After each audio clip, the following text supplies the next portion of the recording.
오늘 봉독할 말씀을 가지고 더 그리스도인이 되라는 제목으로 나누도록 하겠습니다. 얼마 전에 손흥민 선수가 영국 프리미어리그에서 득점왕을 차지했습니다. 마지막 23번째 골 넣는 그 순간 저희 아들과 함께 축구를 보다가 소리 질러서 집에서 쫓겨날 뻔했습니다. 그 시간이 새벽 1시 가까운 시간이었거든요. 제가 넣은 것도 아닌데 얼마나 행복하고 얼마나 기쁘든지 너무 즐거웠습니다. 이런 기록은요, 축구 레전드라고 불리는 차범근 감독도 이루어내지 못했고, 또 여러분 잘 아는 박지성 선수도 이루지 못했던 어마어마한 기록입니다.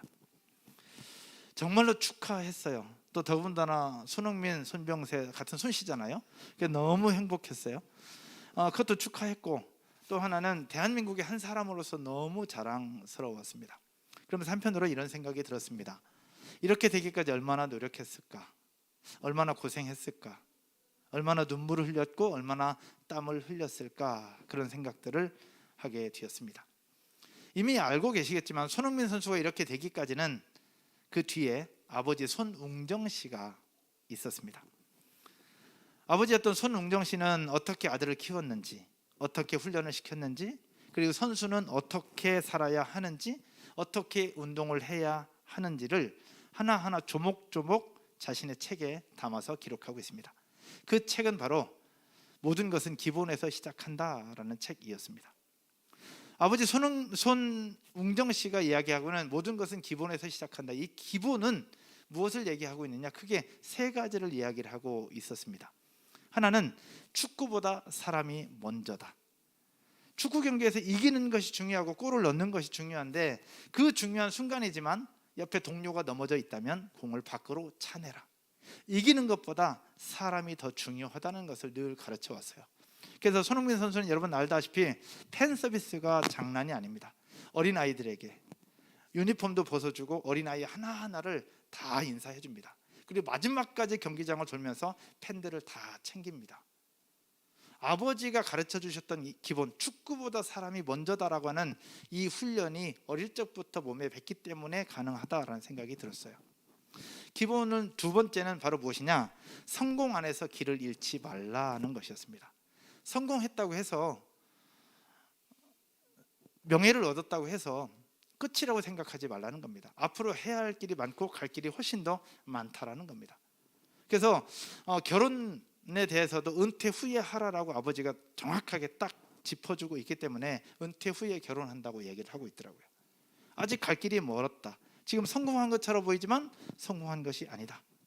사람들은 월클이라고 하지만 아버지는 절대 월클이 아니다라고 얘기합니다. 앞으로 갈 길이 더 남았다라고 얘기를 하고 있는 거죠. 그리고 기본 세 번째는 뭘 얘기하고 있느냐? 기회는 준비가 행운을 만날 때 생긴다라고 얘기합니다. 기회라는 것은 그냥 우연히 오는 게 아니라 준비된 사람에게 행운이 찾아오는데 그것은 곧 기회가 된다. 그러나 준비하지 않은 사람에게는 행운이 찾아와도 그것이 기회로 느껴지지 않는다는 것을 이야기를 하고 있습니다. 축구 선수에게 있어서 기본 세 가지를 가르쳐주고 있는데, 그러면 신앙생활을 하고 있는 우리에게 있어서 기본은 과연 무엇일까? 어떻게 하는 것이 기본을 지키는 것이고 어떻게 하는 것이 기본을 유지하는 것일까? 그 기본이라는 게 과연 뭐냐라는 겁니다. 생각을 해보면 말씀, 기도, 찬양, 선교, 셀 모임 참석하는 거, 예배, 이것을 기본이라고 생각을 할 수 있을 거예요. 근데 이번 한 달이라는 시간 동안 백투더 베이직, 기본으로 돌아가라는 주제를 가지고 함께 하나하나 좀 조목조목 살펴보려고 하는데, 오늘은 첫 번째 시간으로 더 그리스도인이 되라는 내용으로 함께 보려고 합니다.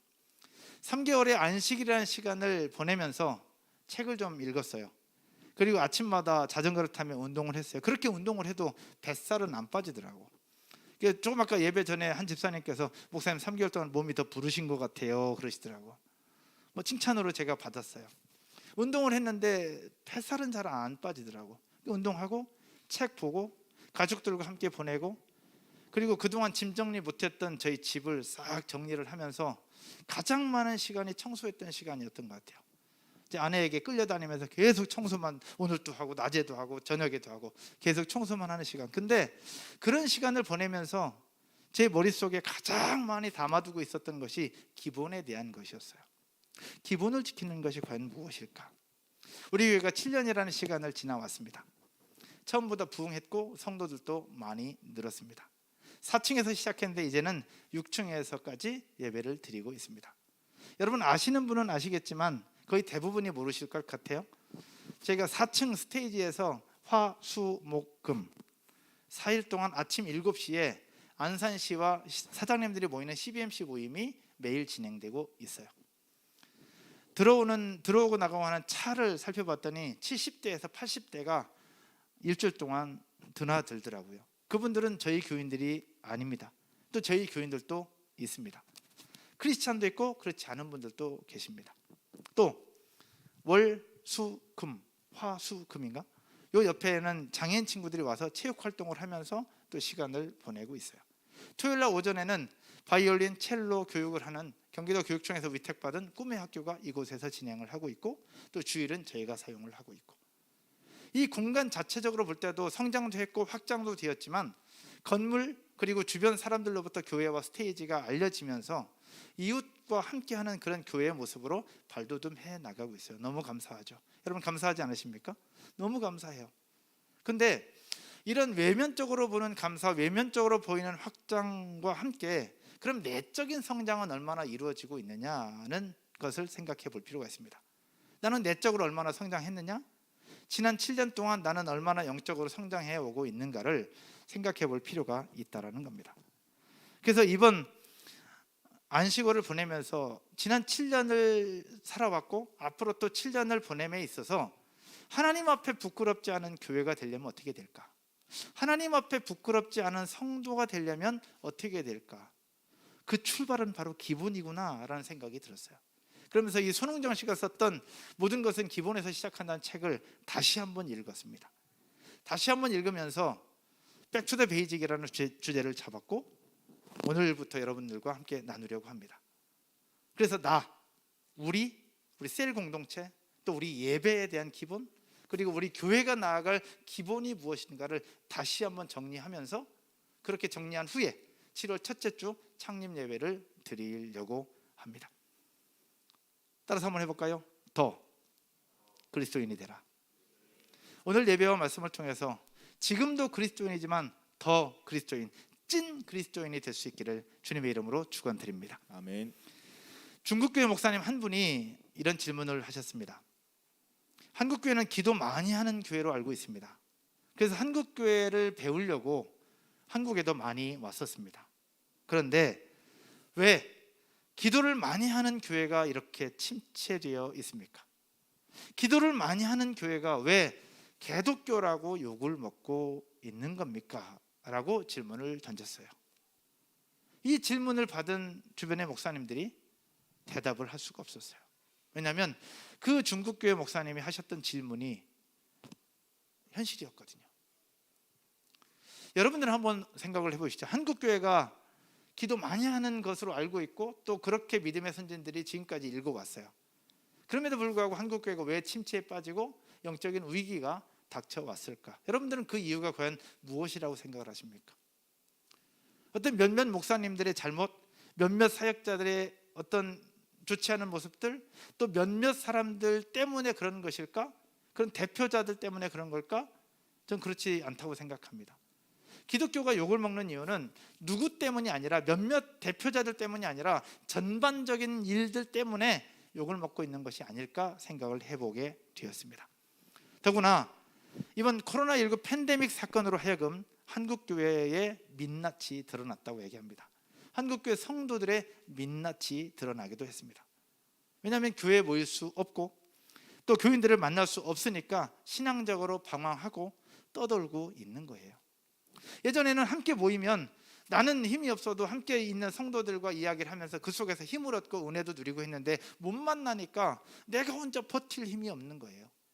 아기들이 일어나서 뭔가를 잡고 있어야 되고 엄마 아빠 손을 잡고 있어야 일어날 수 있는데 잡을 것도 없고 잡을 손도 없으니 혼자서 버텨내다가 결국 쓰러지고 하는 부분들이 우리 한국교회의 모습 속에 이번 코로나 가운데 나타났던 거죠. 그 이유가 무엇일까? 코로나 때문에 그럴까? 그렇지 않아요. 코로나 때문이 아니라 그 속에서 중요한 한 가지를 놓치고 있기 때문에 그렇습니다. 그것은 바로 무엇이냐? 현재의 삶에서 주님과 동행하는 삶을 살아내지 못해서 그렇다. 따라서 한번 해볼까요? 현재의 삶에서 주님과 동행하는 삶을 살아내지 못해서 그렇다. 그러니까 현재의 삶에서 주님과 함께하는 삶, 주님과 동행하는 삶을 살아내지 못하고 또 인식하지 못하기 때문에 이런 일들이 생겨난다라는 겁니다. 한 단체에서 예수 믿는 사람들, 교회 다니는 사람들에 대해서 평가를 했는데 그 평가 내용을 보면서 제가 너무 속이 상했고 마음이 아팠어요. 믿지 않는 사람들이 우리 교회 다니는 사람들을 대상으로 어떻게 이야기를 했냐? 거짓말쟁이라고 표현을 하고 있더라고요. 그 이유를 한번 살펴봤어요. 그래서 4가지로 정리를 했는데 왜 교회 다니지 않는 사람들이 교회 다니는 우리를 향해서 거짓말쟁이라고 얘기를 하고 있느냐? 4가지로 정리했는데 첫 번째, 여러분 예수 그리스도의 십자가 공로로 죄 사함을 받았다는 사실 여러분 믿으십니까? 믿으세요? 우리 믿으면 믿는다고 조금만 더 크게 해볼까요? 예, 여러분 믿으십니까? 아멘. 믿는다면 우리 부족하고 연약하지만 예수님 때문에 우리의 죄를 사함 받았고 우리가 용서함 받았잖아요. 그렇다고 한다면 우리도 누군가의 잘못에 대해서 누군가의 실수에 대해서 덮어주고 용납해주고 인정해주고 용서해줘야 되는 것이 정상 아닐까요? 우리는 그렇게 생각해요. 근데 중요한 것은 믿지 않는 사람들도 우리 교인들은 그렇게 할 거라고 생각한다는 거예요. 근데 예수님 때문에 죄사함 받았다고 하는 우리가 예수 믿는 사람이나 믿지 않는 사람이나 똑같이 정죄하고 뭐라고 하고 따지고 심판하고 믿는 사람이나 믿지 않는 사람이 똑같이 살아가는 그 모습을 보면서 니네가 죄사함 받았다고 하면서 너는 왜 용서 안 해? 그러면서 우리를 거짓말쟁이라고 이야기를 하고 있다는 겁니다. 두 번째, 자신이 지옥에 갈 수밖에 없는 존재였으나 용서받고 천국에 갈 수 있다는 사실들을 믿는가? 여러분 믿으십니까? 아멘. 믿으시죠? 아멘. 근데 교회 다니지 않는 사람들이 그렇게 믿고 있는 우리에게 뭐라고 얘기하느냐? 왜 천국에 갈 수 있다고 믿는 사람들이 지옥에 갈 사람들과 똑같이 죄짓고 똑같이 화내고 똑같이 살아가느냐? 천국에 갈 수 있는 사람이라면 뭔가 달라야 되지 않느냐? 근데 지옥에 갈 우리가 왜 똑같이 살아가느냐라고 얘기를 하고 있는 겁니다. 그래서 기독교인을 거짓말쟁이라고 또 평가하고 있습니다. 굉장히 기분이 나빴어요. 근데 할 말이 없어요. 세 번째, 하나님이 독생자를 주시기까지 우리를 사랑하시고 우리에게 모든 것을 다 주신다는 사실들을 믿는가? 여러분 믿으십니까? 아멘. 믿죠. 저도 믿어요. 근데 교회 다니지 않는 사람들, 예수 믿지 않는 사람들이 우리를 그렇게 평가합니다. 하나님의 독생자, 하나님의 가장 소중한 아들까지 선물로 받았으면서 뭘 그렇게 자꾸 더 달라고 하느냐? 하나님 앞에 도깨비 방망이 흔들듯이 맨날 달라고만 하는 기독교인들의 모습을 보면서 거짓말쟁이다라고 이야기를 하고 있었습니다. 이것도 기분이 나빴지만 할 말이 없었어요. 마지막 네 번째, 예수님이 정말로 마음에 임하셨음을 믿는가? 우리와 함께 하심을 믿는가? 여러분 하나님이 함께 한다는 사실 믿으십니까? 정말 믿으시죠? 근데 그들이 또 얘기해요. 하나님이 함께 한다는 사실 믿으면서 내 옆에 하나님이 계시다는 사실들을 믿으면서 어떻게 똑같이 나쁜 짓을 하고 있느냐? 똑같이 죄짓고 똑같이 그런 행동들을 하고 있느냐? 그렇다면 네가 하나님과 함께하고 있다는 사실들을 이야기하는 것은 거짓말 아니냐라고 얘기하고 있는 거예요. 여러분 어떠하십니까? 우리 밖에 있는 교회 다니지 않는 사람들이 우리를 평가하는 것 잘못됐다고 생각을 하십니까? 기분은 나쁜데 할 말이 없었어요. 이 이야기는 무엇이냐? 하나님과 동행한다는 그 삶을 머리로는 알고 있는데 실제 삶에서는 직접적으로 느끼지 못하고 직접적으로 주님과 동행하는 삶을 살아내지 못하고 있기 때문에 듣게 되는 소리구나라는 생각이 들었어요. 너무 마음이 아팠어요.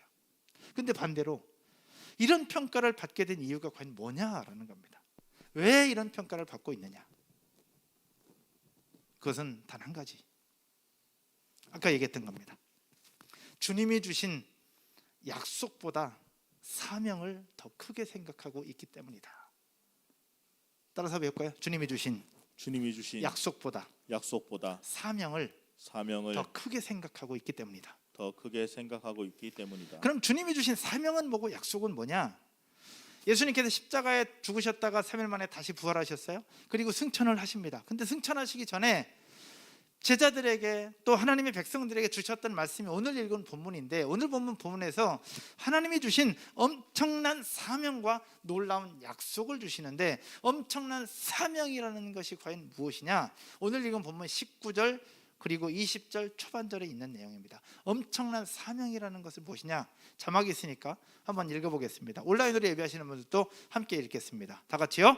그러므로 너희는 가서 모든 민족을 제자로 삼아 아버지와 아들과 성령의 이름으로 세례를 베풀고 내가 너희에게 분부한 모든 것을 가르쳐 지키게 하라. 아멘.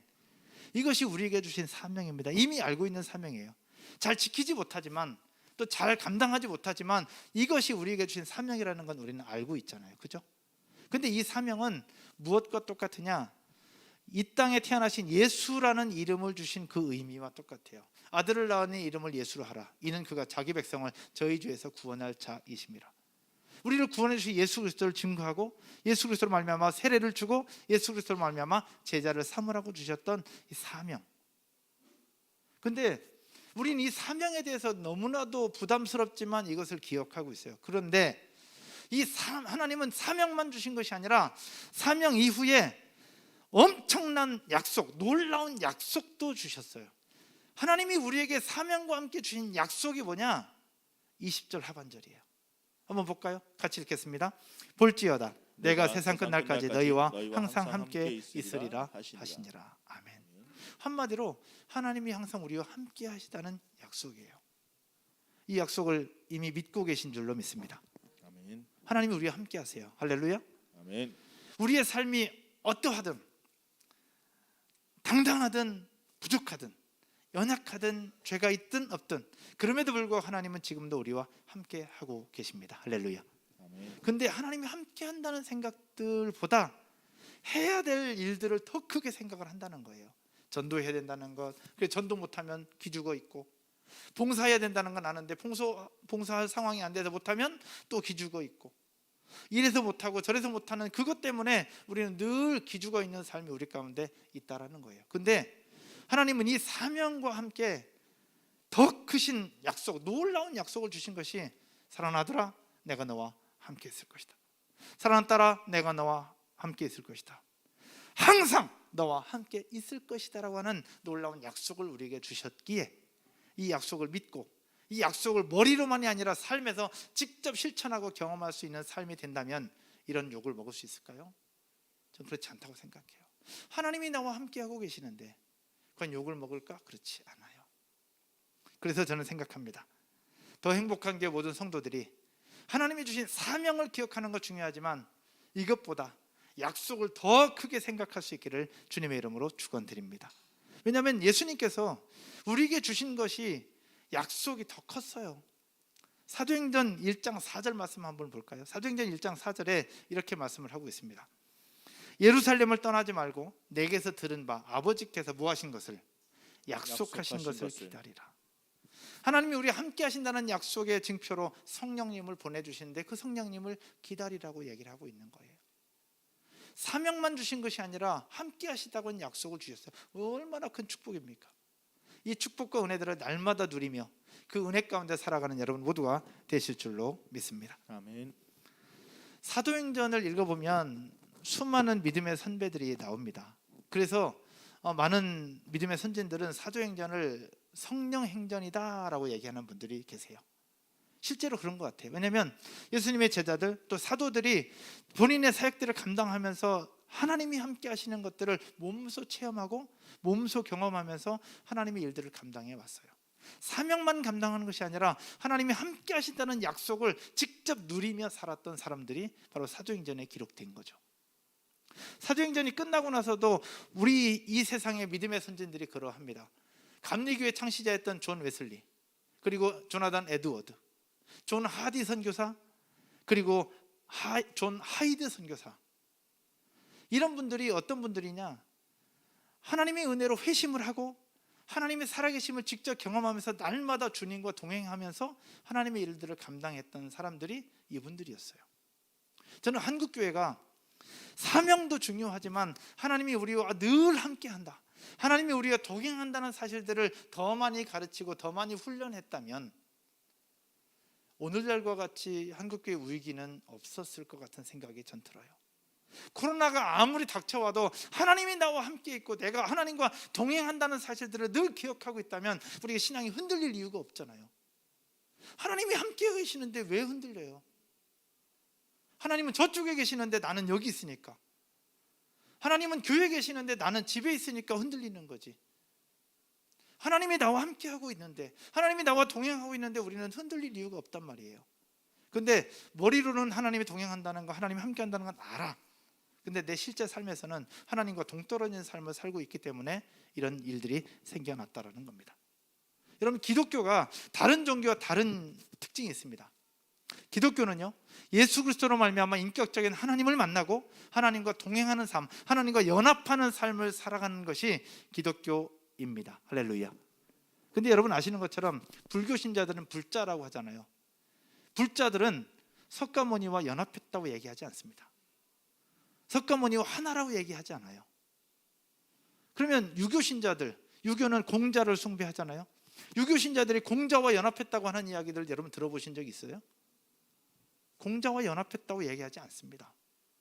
이슬람교 마호메트를 섬깁니다. 이슬람교도들 마호메트와 연합했다, 마호메트와 하나가 된다, 자기들의 모임 가운데 마호메트가 있다라고 얘기한 적 들어본 거 있으세요? 없습니다. 왜 없느냐? 그들은 그렇게 생각 안 하거든요. 근데 오직 기독교만 우리 주 예수 그리스도로 말미암아 우리는 성령으로 하나님과 연합했고 우리 가운데 하나님이 계시다, 하나님이 우리와 함께한다는 사실들을 믿음으로 고백하고 그렇게 살아가는 사람들, 그래서 그리스도인이고 그 그리스도인이야말로 주님과 동행하는 사람들임을 믿으시기를 주님의 이름으로 축복합니다. 아멘. 더 그리스도인이 되자는 것은 무엇을 얘기하고 있느냐? 이미 예수님을 믿는 그리스도인이지만 여기서 더 나아가서 하나님이 우리와 동행하고 있다, 하나님이 나와 함께하고 있다, 하나님이 우리 가운데 역사하고 있다는 사실들을 몸소 경험하고 느끼고 인지하고 생각하는 그 사람들이 바로 더 그리스도인이라는 거예요. 저는 우리 성도들이 그런 성도들이 되었기를 주님의 이름으로 축복합니다. 아멘.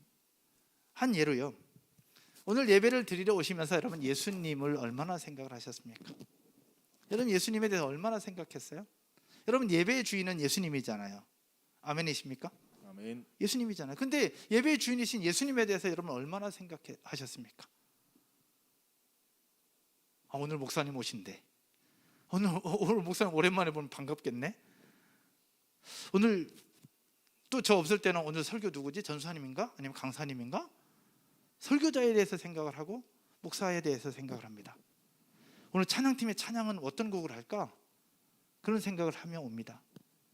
근데 정작 주인이신 예수님에 대해서는 여러분 얼마나 생각을 하고 계시냐는 거예요.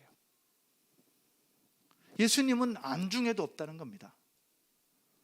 예수님은 안중에도 없고 그냥 이 자리에 앉아서 그냥 설교 듣고 찬양하고 그러고 있다가 혹여나 나하고 맞는 말씀이 들리면 은혜 받았다고 얘기하고 그렇지 않으면 그냥 가고, 하나님을 믿는다고 하고 하나님과 함께 한다고 하는데 내 입술로는 고백하는데 실제 내 삶에서는 그런 부분들이 나타나지 않는 경우들이 너무 많다라는 겁니다. 그래서 저는 신앙생활의 기본 중에 기본 첫 번째는 바로 따라서 해볼까요? 하나님과 동행하는 삶. 동행하는 삶. 할렐루야. 아멘. 우리가 하나님과 함께 하려고 하는 게 아니라 하나님이 우리와 함께 하고 계시다니까요. 이게 하나님의 약속이라니까요. 하나님이 이미 우리에게 주신 약속이에요. 하나님은 그렇게 약속하셨고 지금도 우리와 함께 하고 계십니다. 할렐루야. 아멘. 지금도 함께 하고 계세요. 다만 내가 그 하나님을 외면하는 거예요. 하나님이 지금 내 옆에 계시는데 그림자 취급하고 있다는 거예요. 이것을 우리가 다시 한번 되새기고 다시 한번 감지하고 다시 한번 인식하면서 우리 입술로 삶으로 고백하자는 겁니다. 그 사람이 더 그리스도인입니다. 아멘. 이번 6월 한 달 동안 기본 중에 기본을 다시 찾게 되기를 주님의 이름으로 축복합니다. 아멘. 제가 3개월 쉬면서 여러 생각들을 했다고 했잖아요. 그 중에 하나가 하나님 앞에 너무 많이 회개했어요. 왜 회개했느냐? 젊은이들이라는 이유로, 여러분의 상황이라는 이유로 너무 착한 목사가 되려고 했던 것 같아요. 여러분들이 신앙이 무너져가고 있는데 상황이 그러하니까, 애 키우느라고 힘드니까, 육아하느라고 지쳐 있으니까, 또 직장 생활하느라고 피곤하니까라는 이유로 제가 제대로 못 가르친 것 같아요. 여러분, 자녀를 키움에 있어서 잘못하면 매두치고 혼내잖아요. 근데 제가 그렇게 못한 것 같아요. 목사로서의 기본, 성도들을 바른 길로 인도하고 안내해야 된다는 그 기본을 제가 지키지 못하고 있다는 사실들을 깨달으면서 하나님 앞에 너무 많이 회개했어요. 그렇다고 여러분들 혼낼 수는 없어요. 왜? 나름대로 최선을 다하고 있으니까. 그러나 중요한 것은 혼내는 것이 아니라 가장 중요한 기본이 되는 것, 하나님이 우리와 함께하고 있다는 사실들은 좀 깨닫고 가야 되지 않나, 인정하고 가야 되지 않나, 주님과 동행하는 삶을 살아야 되지 않나, 그런 생각들을 하게 되었습니다. 그렇게 더 그리스도인이 되어 가기를, 이미 그리스도인이니 더 그리스도인의 삶을 살게 되기를 주님의 이름으로 축원드립니다. 아멘. 말씀의 결론을 맺으면서요, 오랜만에 왔더니 이 자리가 어색하기도 하고 또 기쁘고 행복하기도 했습니다. 많은 분들이 반겨주셨어요. 어떤 분들은 오셔서 안아주기도 하고, 또 어떤 분들은 복귀 기념이라고 집에 수박도 보내고 과일도 보내주시기도 하셨어요. 지난 목요일날 헤리티지 기도회 끝나고 났더니 목사님 사모님 복귀했다고 식사를 사주셨어요. 너무 감사했어요.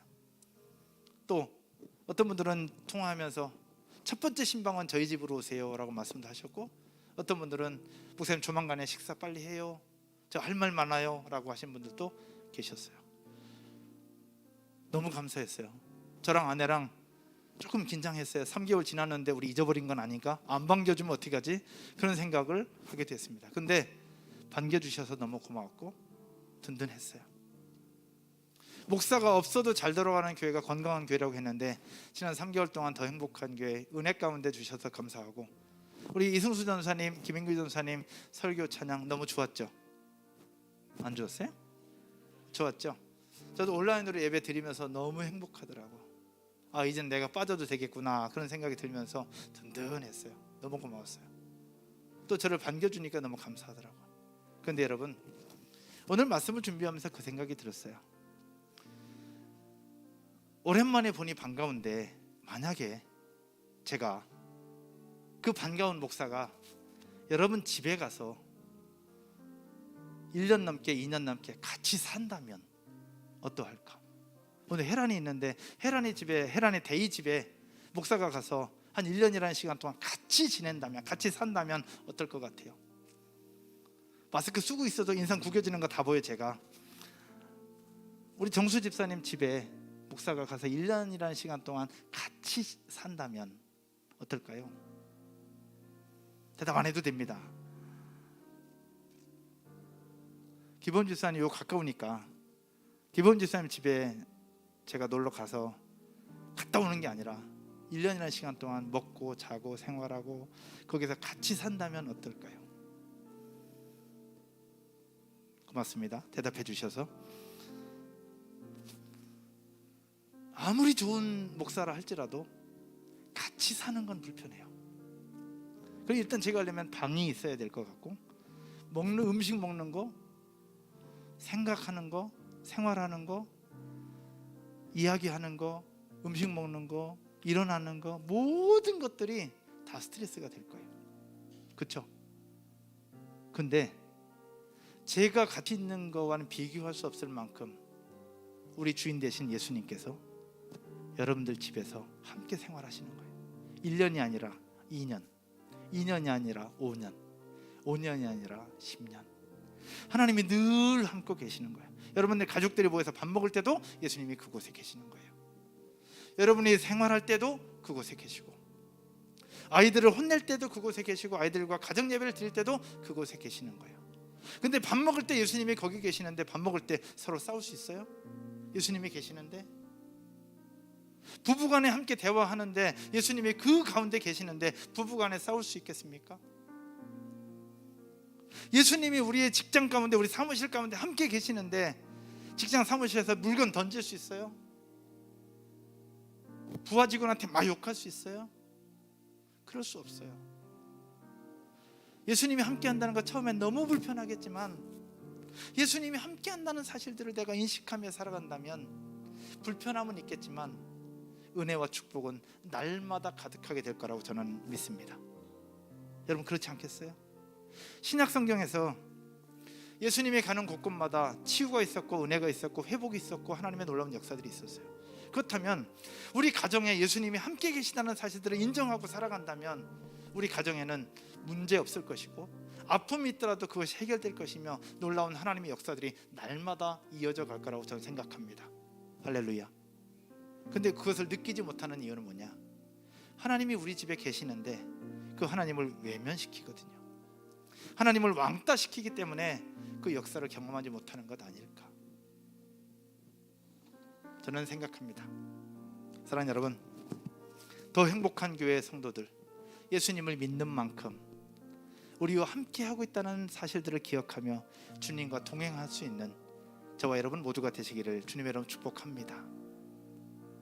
예수님을 믿는 척하는 것이 아니라 진짜로 믿는 그리스도인, 종교 생활하는 그리스도인이 아니라 진짜로 믿고 진짜로 예수님 따르는, 진짜로 예수님과 함께하는 그런 그리스도인이 되어지기를 주님의 이름 축복합니다. 이게 기본입니다. 완벽할 수는 없어요. 완전할 수는 없습니다. 그러나 이 생각들을 가지고 오늘부터 다시 한 걸음 한 걸음씩 주님과 동행하는 삶을 살아가고 살아내는 저와 여러분 모두가 되기를 주님의 이름으로 축원드립니다. 아멘이십니까? 자리에서 한번 일어나셔서 우리 찬양 한 곡 드리면서 하나님 앞에 나가십시다. 이 시간 드릴 찬양은 성령이 오셨네라는 곡입니다. 중간에 가사의 내용이 이래요. 그와 같이 너희를 버려두지 않으리 내가 너희와 영원히 함께 하리라. 주의 영이 계신 곳에 참 자유가 있다네. 진리의 영이신 성령이 오셨네. 우리가 하나님을 찾지 않아도 하나님이 이미 우리 가운데 와 계세요. 우리 가운데 이미 계시다는 거예요. 단 하나 우리가 그 하나님을 느끼는 거예요. 그 하나님을 인식하는 거예요. 그 하나님을 인정하는 게 중요합니다. 너는 범사에 그를 인정하라. 그리하면 내 길을 지도하시리라. 할렐루야. 같이 고백하면서 나가십시다.